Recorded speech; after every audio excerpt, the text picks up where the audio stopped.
एक सुबह बादशाह अकबर ने दरबार में प्रवेश किया तो देखा कि मंत्री, सेनापति और दरबारी सब किसी न किसी चर्चा में लगे हुए हैं।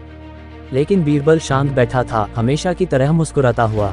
अकबर ने पूछा, बीरबल, तुम्हारी मुस्कुराहट बताती है कि तुम फिर किसी गहरी सोच में हो। बताओ, आज क्या नया विचार आया? बीरबल ने सिर झुकाकर कहा, जहां पनाह, मैं सोच रहा था कि दुनिया में सबसे बुद्धिमान बहुत कम लोग होते हैं, परंतु सबसे मूर्ख व्यक्ति कौन होगा, इसे ढूंढना बड़ा कठिन काम है। अकबर तुरंत उत्सुक हो गया। क्या तुम ऐसा व्यक्ति ढूंढ सकते हो? दुनिया का सबसे मूर्ख इंसान?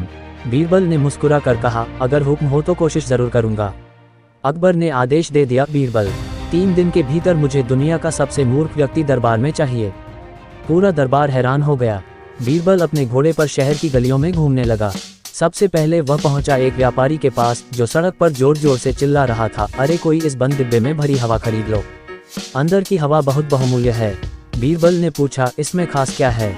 व्यापारी बोला, ये हवा काबुल पहाड़ियों की है, मैं इसे 8 महीनों से बोतल में बंद कर सेव कर रहा हूँ। लोग उस हवा को खरीद रहे थे। बीरबल ने सोचा, यह मूर्खता नहीं है, ये तो दूसरों की मूर्खता देखकर कमाता व्यापारी है। असली मूर्ख तो वे खरीदार हैं। पर बीरबल जानता था कि उससे भी बड़ा मूर्ख कोई होगा। वह आगे बढ़ गया। अगले दिन बीरबल एक गांव पहुंचा। वहां एक आदमी पेड़ पर चढ़ा था और डाली काट रहा था, उसी डाली पर बैठकर। बीरबल ने कहा, भाई जरा नीचे उतर आओ, तुम गिर जाओगे। वह बोला, नहीं नहीं, मैं बरसों से ऐसे ही करता आया हूँ, मुझे कुछ नहीं होगा। डाली टूटी और आदमी नीचे। वह दर्द से चिल्लाया, तुम ऋषि हो, तुमने भविष्यवाणी की थी कि मैं गिरने वाला हूँ। और वह बीरबल के पैरों में गिरकर बोला, मुझे अपना शिष्य बना लो। बीरबल ने सोचा, मूर्ख तो है, पर दुनिया का सबसे बड़ा मूर्ख नहीं, इससे भी बड़ा अवश्य होगा। तीसरे दिन बीरबल राजमहल वापस लौट रहा था कि उसने रास्ते में एक अजीब दृश्य देखा। एक आदमी नदी में एक नाव पर बैठा था। नाव बीच नदी में फंसी हुई थी। उसके पास चप्पू भी था। नाव हिल भी रही थी, लेकिन वह चिल्ला रहा था, बचाओ बचाओ। बीरबल ने पूछा, तुम खुद चप्पू चलाकर किनारे क्यों नहीं आ जाते? आदमी ने बड़ा मासूम उत्तर दिया, अगर मैं चप्पू चलाऊंगा तो नाव हिलने लगेगी और मैं नदी में गिर जाऊंगा, इसलिए मैं कोशिश नहीं करता। बीरबल ने सिर पकड़ लिया। लेकिन ये भी अंतिम स्तर की मूर्खता नहीं लग रही थी। जब बीरबल शाम को थका हारा महल पहुंचा तो देखा एक आदमी हाथ में 2 गठरी लिए दरबार की ओर जा रहा है। बीरबल ने पूछा, कहाँ जा रहे हो? वह बोला, मैं इन 2 थैलों में पैसे लेकर जा रहा हूँ। बीरबल ने पूछा, किस लिए? वह बोला, मैंने अपने पड़ोसी को 100 सोने के सिक्के उधार दिए थे।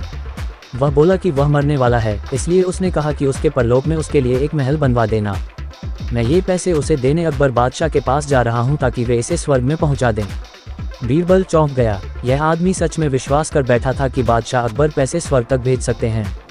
बीरबल ने सोचा, बस मिल गया दुनिया का सबसे बड़ा मूर्ख।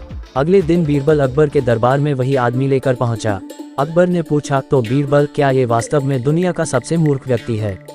बीरबल ने कहा, जहां पनाह, ये सोचता है कि आप ये पैसे स्वर्ग में भेज देंगे, इससे बड़ा मूर्ख और कौन होगा?